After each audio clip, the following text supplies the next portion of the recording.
Mapinduzi, waheshimiwa wabunge wote ambao mko hapa, wajumbe wa kamati ya usalama,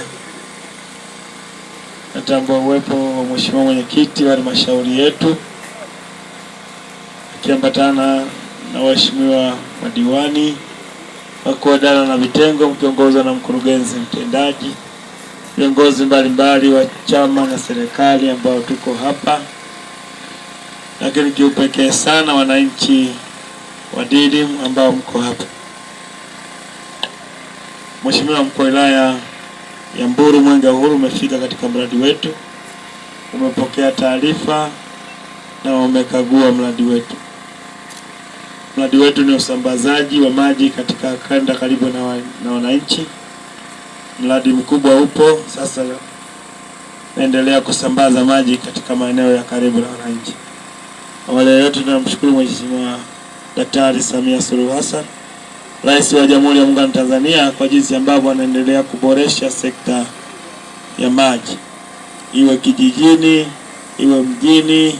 Mheshimiwa Rais anapeleka fedha nyingi kwa ajili ya uboreshaji wa sekta hii ya maji. Wakati anaingia madarakani, Mheshimiwa Rais aliahidi wananchi, hasa kina mama, kwamba anakwenda kumtua mama ndoo kichwani kwa kusogeza maji katika maeneo ya karibu na ikiwezekana kwenye nyumba ya mtu.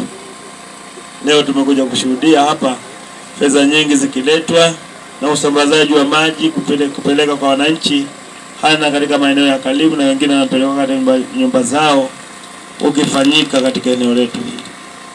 Kwa tunamshukuru sana Mheshimiwa Rais kwa kazi kubwa anaofanya ya kumtoa mama ndoo kichwani. Dr. Samia oye! Dr. Samia safi! Lakini tunawashukuru wale ambao wanatekeleza maelekezo ya Mheshimiwa Rais. Wako RUWASA ambao wanatekeleza maelekezo ya Mheshimiwa Rais kuhakikisha wananchi wote wa vijijini wanapata maji. Hapa tulipo RUWASA wametekeleza mradi huu na wanaendelea kutekeleza kuhakikisha kwamba wananchi wanapata maji katika maeneo yao ya karibu. Lakini tunawashukuru wananchi pia kwa mwitikio mkubwa ambao unaonekana hapa. Hii inaonyesha ishara kwamba mmepokea kwa mikono miwili maji haya ambayo Daktari Samia Suluhu Hassan anayaleta katika maeneo yenu ya karibu.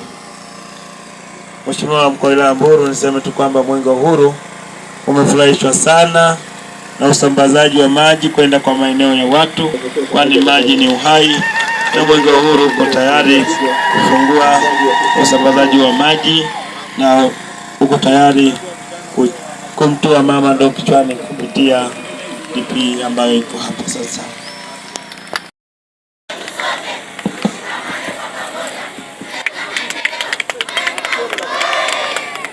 Jamhuri ya Muungano wa Tanzania, Wizara ya Maji, Wakala wa Maji na Usafi wa Mazingira Vijijini, mradi wa maji Dambia Aidom. Mradi huu wa maji unaotarajiwa kuhudumia vijiji 21 vya halmashauri ya wilaya ya Mbulu umetembelewa na kukaguliwa katika kijiji cha Didim na kiongozi wa mbio za Mwenge wa Uhuru kitaifa ndugu Wazo Michael Mang'onda tarehe 17 Julai 2026. Mwenge wa Uhuru oye!